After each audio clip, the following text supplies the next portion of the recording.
Assalamualaikum ji, this is Laiba Abbasi. Welcome back to yet another episode of cricket capsules by Laiba Abbasi. अगर अभी तक आपने हमारा यूट्यूब चैनल सब्सक्राइब नहीं किया तो कर दो, press the bell icon to never miss any video from my side. आज रावलपिंडी में चैंपियंस ट्रॉफी का एक और मैच था, South Africa versus Australia, and I was personally looking forward to it, क्योंकि ये तो वो साइड है जो बहुत बेहतरीन है। मतलब मैं इंग्लैंड को समझ रही थी, लेकिन मैंने देख लिया इंग्लैंड कितने पानी में है। तो साउथ अफ्रीका और ऑस्ट्रेलिया जो है मुझे बहुत खतरनाक साइड्स लग रही हैं ग्रुप बी की।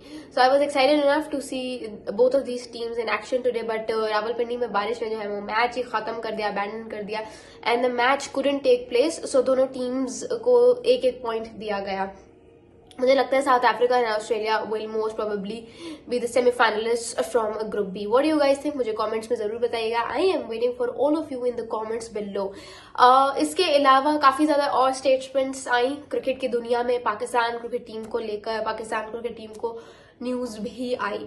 पाकिस्तान क्रिकेट टीम के बारे में जो अभी करंट लेटेस्ट न्यूज है वो ये है कि आकिब जावेद को और उनकी जितनी भी सपोर्ट स्टाफ कमेटी है उसको सैक किया जाएगा, यानी कि उनको अब पाकिस्तान क्रिकेट बोर्ड सैक कर देगा, यानी कि उनके जो ओहदे थे उनको उतार दिया जाएगा उन ओहदों से, और उनको कहा जाएगा कि चलिए भाई अब अपने घर चलिए, जितना आपको टाइम देना था वो दे दिया हमने। बहुत सारे लोग चेयरमैन पीसीबी मोहसिन नकवी को क्रिटिसाइज कर रहे हैं, बहुत सारे लोग क्रिटिसाइज नहीं कर रहे। अब इसमें दो तरह की बातें। एक तो लोग कह रहे हैं कि भाई चेयरमैन पीसीबी मोहसिन नकवी है, एक जर्नलिस्ट था, एक जर्नलिस्ट को जब आप एक मुल्क का जो है चेयरमैन क्रिकेट बोर्ड का चेयरमैन बना देते हो, और वो भी एक ऐसे इंसान को जो जर्नलिस्ट होने के बाद पॉलिटिक्स में है, he is directly involve into politics. वो वजीर दाखिला इंटीरियर मिनिस्टर है और उसका अच्छा खासा बड़ा रोल होता है। इनको नहीं पता, आपको पता होगा कि मुल्क में जितने भी सिक्योरिटी के मामलात होते हैं वो इंटीरियर मिनिस्टर हैंडल करता है। तो फिर उसको क्या ही पता होगा कि क्रिकेट बोर्ड में किसको लगाना है किसको नहीं लगाना। तो बहुत सारे लोग कह रहे हैं कि भाई जो वो काम जिन पे वो डायरेक्ट नजर रख सकता था, जिसमें उसको आप कह लग सकते हो कि एक्सपर्टीज थी, जिसमें महारत हासिल थी, जैसे कि सिक्योरिटी के मामलात को हैंडल करना हो गया, या जिस तरह से आप कह सकते हो कि स्टेडियम बनवाना हो गया, रोड्स बनवाना हो गया, ये काम उसने भरपूर अच्छे तरीके से किए क्योंकि उसमें इसको महारत हासिल थी। लेकिन क्रिकेट में क्रिकेट का निजाम किस तरह से चलाना है, इसमें वो उन्हीं लोगों के पास जा सकता है जो बड़े बड़े नाम हैं, और मोहसिन नकवी ने किया भी यही। उन्होंने वसीम अकरम को तो नहीं, वकार यूनिस, शोएब मलिक, जितने भी बड़े नाम है, सकलैन मुश्ताक हो गए, उनको उन्होंने जो है वो मेंटोर्स लगा दिया और उनकी सैलरीज आसमानों से बात करती हैं।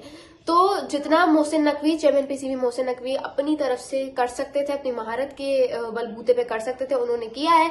लेकिन अब लोगों का कहना है कि उन पे क्रिटिसिज्म नहीं बनता। देखिए मुझे लगता है कि एक चीज में अगर आपको नहीं आती ना, आपको उसको टच करना ही नहीं चाहिए। आपके मुल्क में जो क्रिकेट है वो ग्रो इसलिए नहीं कर पा रही क्योंकि हमारे मुल्क में जो क्रिकेट है उसमें डायरेक्ट इन्वॉल्वमेंट है पॉलिटिक्स की। आप देखते हैं वजीर आजम जो है वो चेंज होता है तो चेयरमैन पीसीबी भी चेंज होता है, फिर जब चेयरमैन पीसीबी चेंज होता है तो कोचेस, सारा स्टाफ चेंज हो के रह जाता है, पूरी मैनेजमेंट चेंज हो जाती है। तो सिर्फ प्लेयर्स जो है ना, सिर्फ सारा क्रिटिसिज्म उस पर नहीं बनता, उससे ज्यादा क्रिटिसिज्म मुझे लगता है मैनेजमेंट पे भी बनता है। क्योंकि अगर इस तरह की मैनेजमेंट आप उधर इंडियन क्रिकेट टीम को भी दे दो तो मेरा नहीं ख्याल से कि जहां पे आज वो स्टैंड कर रही हैं कल को वो स्टैंड कर पाएंगे इस तरह की मैनेजमेंट के साथ। बाकी obviously I am all there for to read your comments. ठीक है, मुझे कमेंट्स में बताइएगा कि आप लोग क्या सोचते हैं।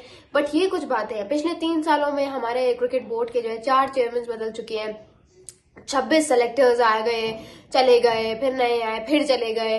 ठीक है, तो बहुत इतना जब आपके कोचेस बदलते हैं, आपके सेलेक्टर्स, आपका चेयरमैन, आपका सारा जब निजाम A to Z चेंज होता है तो फिर प्लेयर्स के लिए जो है उससे कोप अप करना मुश्किल हो जाता है। इसकी एग्जांपल आपको अपनी स्कूल लाइफ में नजर आ जाएगी। जब आप छोटे होते थे, हमारा कोई टीचर, सिर्फ एक टीचर चेंज होता था तो हम इतना डिस्टर्ब हो जाते थे कि यार इसका तो मेथड ही समझ नहीं आता, इसका तो पढ़ाने का तरीका ही समझ नहीं आता। तो फिर वो तो एक प्रॉपर क्रिकेट टीम है, पूरा जब बोर्ड ही चेंज हो जाएगा तो फिर क्या रह जाएगा पीछे। तो ये बात है। खैर अब देखते हैं आकिब जावेद और बाकी जो उनकी सपोर्ट स्टाफ कमेटी है क्या होता है। देखिए it was I feel like important, क्योंकि जब आपको एक बड़ा निजाम चलाना होता है ना तो आपको सबकी सुन के चलना पड़ता है। जब आप सिर्फ अपनी करते हो, अपनी है, सबको आपने यही बोला है कि नहीं भाई जो मैं कहूंगा वही होगा, तो फिर ऐसे काम नहीं चलता, ऐसे एक बड़ी टीम नहीं बनती, ऐसे एक बड़ा जो बोर्ड है वो नहीं ऑपरेट करता। आपको सबकी सुननी पड़ती है। सिर्फ अपनी करोगे जो इंसान अपनी करता है, चाहे वो घर में करे, उसकी कोई रिस्पेक्ट नहीं करता, उसकी कोई नहीं सुनता, तो फिर ये तो फिर एक बोर्ड है, यू नो। उसके अलावा वसीम अकरम ने शाहीन शाह अफरीदी के बारे में एक बहुत बड़ी स्टेटमेंट दी। उन्होंने बोला कि शाहीन शाह अफरीदी को मैं सिखा सिखा के थक गया हूँ कि भाई आउट स्विंग सीख, कंसिस्टेंटली जो है आउट स्विंग को अपने बॉलिंग में अडेप्ट करूँ, मगर वो कर ही नहीं पा रहा। उसको सिर्फ 2 तरह के बॉल्स करनी आती हैं, या तो वो यॉर्कर करवाता है या तो वो स्ट्रेट लेके जाता है। वो आउट स्विंग नहीं सीख रहा, he is only left with in swing. भाई आउट स्विंग कौन सीखेगा? वसीम अकरम ने ये बात की। उन्होंने कहा कि अब इतना अरसा हो गया है, पूरी दुनिया ने शाहीन शाह अफरीदी की बॉलिंग देख ली है, पूरी दुनिया जहां के बैट्समैन को पता है कि शाहीन की इस बॉल को किस तरह से टैकल करना है, किस तरह की 2 डिलीवरीज में फंस के ये बॉलिंग करवाता है और किस तरह से हमने इससे बच के निकलना है। इसीलिए he is not able to take wickets, इसीलिए वो बंदा मैच विनर साबित नहीं हो रहा। मुझे लगता है वसीम अकरम ने शाहीन शाह अफरीदी के बारे में, लेकिन जो कंस्ट्रक्टिव क्रिटिसिज्म होगा वो होना चाहिए, ठीक है, वो होना चाहिए, उससे मैं एग्री करती हूँ। आप लोगों को क्या लगता है? Again waiting for you in the comments below. But उन्होंने ये बात बिल्कुल ठीक की है और उन्होंने कहा है कि अब शाहीन शाह अफरीदी अपनी बॉलिंग में बहुत प्रिडिक्टेबल हो गया है, बहुत ज्यादा। उसको पता ही नहीं है कि किस तरह से बॉल को बैट्समैन के बल्ले से दूर रखना है। So this is, I feel like I have to agree with him. Harbhajan Singh ने जो है वो एक बहुत बड़ी स्टेटमेंट दी। सिद्धू पाजी जो है वो भी बड़ी बाबर आजम की साइड लेते हुए नजर आ रहे हैं आजकल स्टार स्पोर्ट्स पे। मुझे अच्छा लगता है जब सरहद के उस पार से बाबर आजम के लिए सपोर्ट आती है, तो I am always feeling very very amazing. तो हरभजन सिंह ने भी एक बात की। हरभजन सिंह ने कहा कि जब भी पाकिस्तान क्रिकेट टीम हारती है, मुझे समझ नहीं आती सारी की सारी आवाम जो है वो बाबर आजम के सर के ऊपर चढ़ के क्यों नाचती है कि बाबर आजम की वजह से हार गए।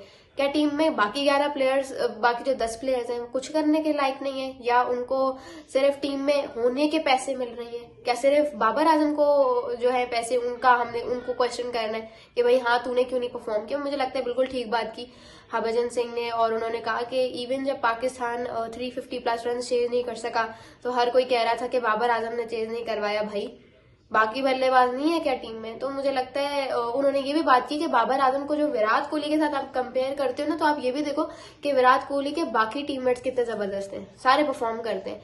बाबर आजम का कोई और टीम में परफॉर्म ही नहीं कर रहा, चाहे वो फील्डिंग हो, चाहे वो बॉलिंग हो, चाहे वो बैटिंग का डिपार्टमेंट हो, कोई हिलता ही नहीं है अपनी जगह से। तो फिर बाबर आजम पे तनकीद करना अकेले, ये बड़ी गलत बात है, and I would agree to it.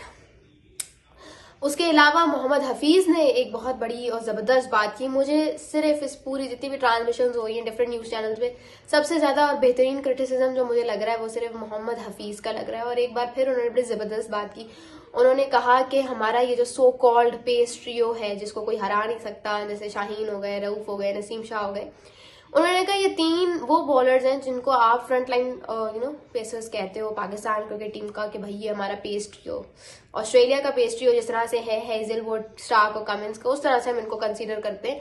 और उन्होंने कहा कि ये कौन सा पेस ट्रियो है जो ना आपको चैंपियंस ट्रॉफी जितवा सका, ना चैंपियंस ट्रॉफी का एक मैच जितवा सका, ना इसने आपको 2023 का एशिया कप जितवाया, ना 50 ओवर वर्ल्ड कप जितवाया, ना 2024 का T20 वर्ल्ड कप जितवाया।